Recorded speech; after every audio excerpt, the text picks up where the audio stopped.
আমি স্টেজের উপরেও থেকেছি একটা সময়, এখন এই দিকে স্টেজের। আমি যারা স্টেজের উপরে দাঁড়িয়ে আছে তাদের ব্যাপারটা খুব বুঝতে পারি। রিয়েলিটি শো কি আসলে রিয়েল? রিয়েল বলতে এক্স্যাক্টলি ওনারা কি রিয়েল বোঝাতে চাইছেন সেটা হচ্ছে প্রথম প্রশ্ন। পয়সার জন্য আপনাদের রুদালি হতে হচ্ছে। আমরা একটা খুব ভালো গান দেখলে সারাক্ষণ হা হা হা করে উঠি না, সব সেই ভালো গানটা সবার আগে মনের যে কোঠাটাতে গিয়ে পৌঁছয়, সেটা যে আবেগটাকে নিঃসরণ করে সেটা হচ্ছে চোখে জল।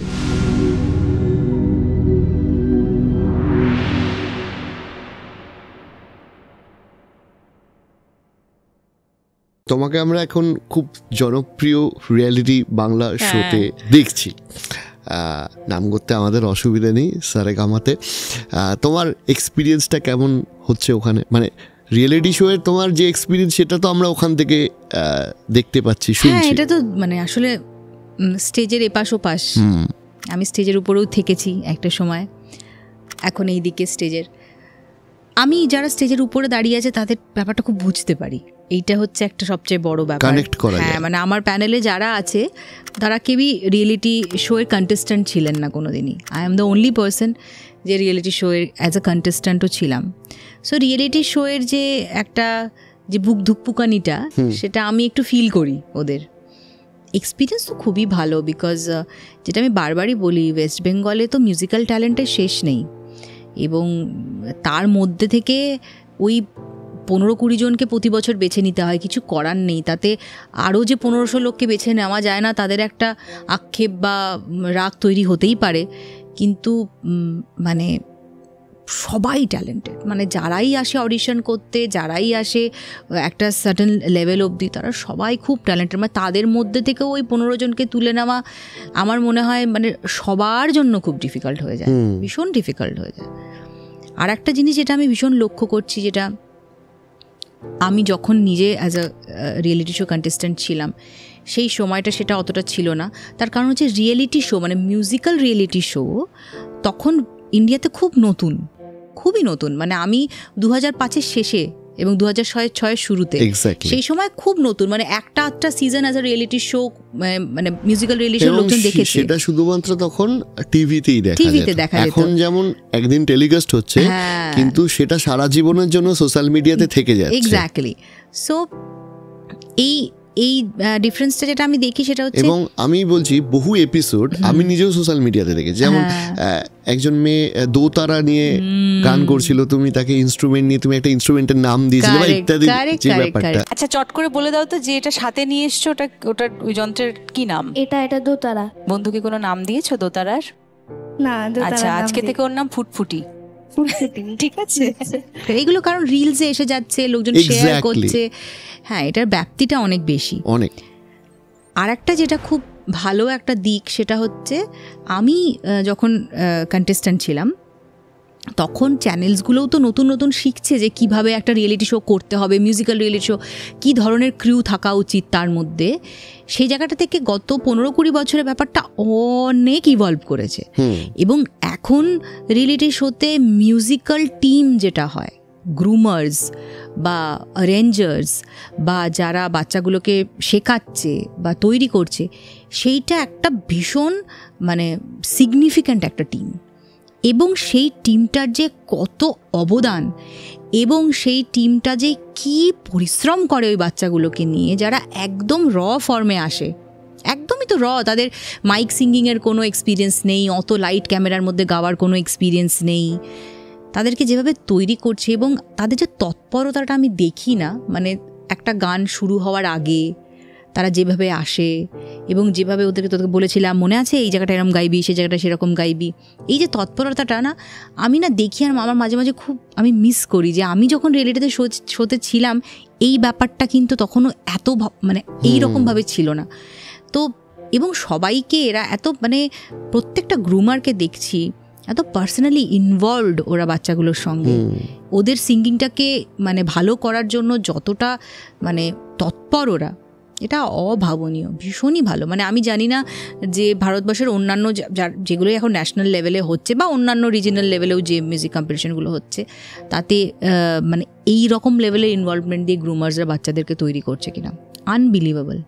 কলকাতাতে এমনিতেই গান শেখা বা গান নিয়ে চর্চার একটা তো প্রবণতা রয়েইছে ঘরে ঘরে, এবং সেই জায়গাটা থেকে সেই আদরটা আমি দেখি। এবার আমি একটা অন্যরকম প্রশ্ন করব রিয়েলিটি শো নিয়ে। ধরো বহু মানুষ আছে, যে কোনো কিছুতেই তো বিতর্ক হয়, সোশ্যাল মিডিয়াতেও হয়। তুমি কন্টেস্টেন্ট হিসেবেও ছিলে, আবার জাজ হিসেবেও রয়েছো। অনেকেই অভিযোগ করে রিয়েলিটি শো রিয়াল না, ফেক, এই ওই তাই নানা রকম, আমি সেই বিস্তারে যাচ্ছি না। কিন্তু এইটা অ্যাকচুয়াল ট্যালেন্টকে তুলে আনতে পারে কিনা? কিন্তু যেমন আমরা দেখেছি অরিজিৎ সিং, তোমরা প্রথম দিকে রিয়েলিটি শো দিয়েই মানুষের চোখে পড়েছিলে। তাহলে এটা আজকের ডেটেও ট্যালেন্ট তুলে আনতে কতটা প্রাসঙ্গিক? আর 2 নম্বর, যেটা সব থেকে বেশি মানুষের প্রশ্ন থাকে, রিয়েলিটি শো কি আসলে রিয়েল? রিয়েল বলতে এক্স্যাক্টলি ওনারা কি রিয়েল বোঝাতে চাইছেন সেটা হচ্ছে প্রথম প্রশ্ন। নাম্বার 1, রিয়েলিটি শো মানে কি এইটা যে একজনকে দাঁড় করিয়ে তার পিছনে অন্য একজন গেয়ে দিচ্ছেন? তা তো নয়। যাদের গান আপনারা স্টেজে শুনছেন, এইটুকু একটি বাচ্চা ছেলে আমাদের এখন সারেগামাপাতে রয়েছে। বাচ্চাটা মানে ও না বিস্ময় বালক, ওর চেয়ে বড় সত্যি আর কিছুই হতে পারে না। এটা সব থেকে বড় রিয়ালিটি, যে একটা 7.5 বছর 8 বছরের বাচ্চা যার একটা দাঁত পড়ে আমাদের শোয়ের মধ্যে একটু গজিয়েছে ওর দাঁতটা, এইটা হচ্ছে রিয়ালিটি। এবং সেই ছেলেটা ওখানে দাঁড়িয়ে, ওইটুকু একটা ছেলে, ও মাইকটা ঠিক করে, মাইকটার ওজন হচ্ছে বেশি, ওই জন্য আমরা সারাক্ষণ বলি বাবা মাইকটা মুখের কাছে নিয়ে গাও, কারণ ওর হাতটা নিচে নেমে যায় মাইকের ভারে, দূরে হয়ে যায় মুখ থেকে মাইকটা। তারপর আমরা ডিসাইড করলাম যেন ওকে স্ট্যান্ড দিয়ে মাইক দেওয়া হোক, যাতে ও অ্যাটলিস্ট মাইকটা নিচে না নেমে যায়। এইটা হচ্ছে রিয়ালিটি, এইটাই হচ্ছে রিয়ালিটি। তারপরেও ওকে বারবার বলে দিতে হয় অনেক, তুমি কিন্তু সরে যেও না, মাইকের কাছে এসে মুখ করে গাও। সেই মতো অবস্থায় ওই ছেলেটি গাইছে জানে কাহা গয়ে वो दिन। ওর 8 বছর বয়স, ও 4 বছর হলো পরিষ্কার করে কথা বলতে শিখেছে, মানে ভাষা ওর 4 বছর হলো পরিষ্কার হয়েছে। সেখানেও জানে কাহা গয়ে वो दिन গাইছে, এবং মানে আমরা সব ঝরঝর করে কাঁদছি ওর গাওয়াতে। এটা হচ্ছে রিয়ালিটি, এটাই রিয়েলিটি। এটা কিভাবে প্রেজেন্ট হচ্ছে বা এটাকে আপনারা মানে যারা দেখছেন তারা কিভাবে রিসিভ করছেন সেটা তাদের ব্যাপার। কিন্তু ওই মঞ্চটাতে এটাই সবচেয়ে বড় সত্যি, যে ওই ছোট্ট ছেলে যার ভাষা হিন্দি নয়, যে 4-4.5 বছর হলো পরিষ্কার করে কথা বলতে শিখেছে, যার হাতের ওজন হচ্ছে মাইকের ওজন বেশি বলে মাইকটা নিচে চলে যায়, যাকে বারবার গানের মাঝখানে শান্তনুদা দৌড়ে গিয়ে মাইকটা কাছে করে দিচ্ছে, এবং তার সত্ত্বেও সে এটা গেয়ে যাচ্ছে এবং এমন গাইছে যে লোকজন পাগল হয়ে যাচ্ছে। এটা হচ্ছে যারা ওখানে বসে আছে তাদের রিয়ালিটি, তারা এই রিয়ালিটিটা দেখছে। সেটা কিভাবে ট্রানজেন্ট হচ্ছে টু পিপল সেটা অন্য ব্যাপার, তারা কিভাবে দেখছেন, তারা কিভাবে সেটাকে নিয়ে ভাবছেন সেটা অন্য জিনিস। এতটা কিন্তু রিয়েল, এই ব্যাপারটা কিন্তু রিয়েল, এই ভালো লাগাটা কিন্তু রিয়েল। এই মানে আমরা এই যে প্রচেষ্টাটা ওই বাচ্চাটাকে, এই ঘটনাক্রমটা কিন্তু রিয়েল, এটা সত্যি, এটা কোনো। এবং আমাদের সারেগামাপার মঞ্চে স্কুলদেরকে ইনভাইট করা হয়, তারা তাদের মানে স্কুলের বাচ্চাদেরকে নিয়ে আসে, টিচার্সরা আসেন, বসে। এটাই দেখার যে কতটা সত্যি। তোমরা যেটা টিভিতে দেখছো ওটা কিভাবে প্রেজেন্ট হচ্ছে সামনে, কিভাবে ওখানে ওদেরও চোখে জল এসে যাচ্ছে। এই যে ট্রোলিং, এই যে রিয়েলিটি শোয়ের জাজেরা কাঁদলেই একটা খুব খারাপ কমেন্টস, পয়সার জন্য আপনাদের রুদালি হতে হচ্ছে, এই কমেন্টস আমি বহুবার পড়েছি। অনেক জায়গায় আপনারা বিশ্বাস করতে পারবেন না ওই জায়গাটার পরিস্থিতিটা কি সৃষ্টি হয়। যখন অনেক একটা 8 বছরের বাচ্চা জানে কাহা গয়ে वो दिन গায়, তখন আমার ভেতর থেকে আমার মিউজিক্যাল সত্তাটা যেটা বলে সেটা হচ্ছে ও গাইছে না, ওর ভেতর থেকে একটা ঈশ্বর গাইছে, কারণ ওর পক্ষে এই গানটার মানে বোঝা অসম্ভব। তাহলে কি করে গাইছে, ওকে কে গাওয়াচ্ছে? এই সত্যিটা যখন ওই তারটা জুড়ে দেয় তখন চোখটা ভিজে আসেই। এটা যারা শিল্পকলার সঙ্গে সেভাবে জড়িত নন, যারা শুধুই শিল্পকে ভালোবাসেন, তাদের পক্ষে বোঝা হয়তো একটু শক্ত।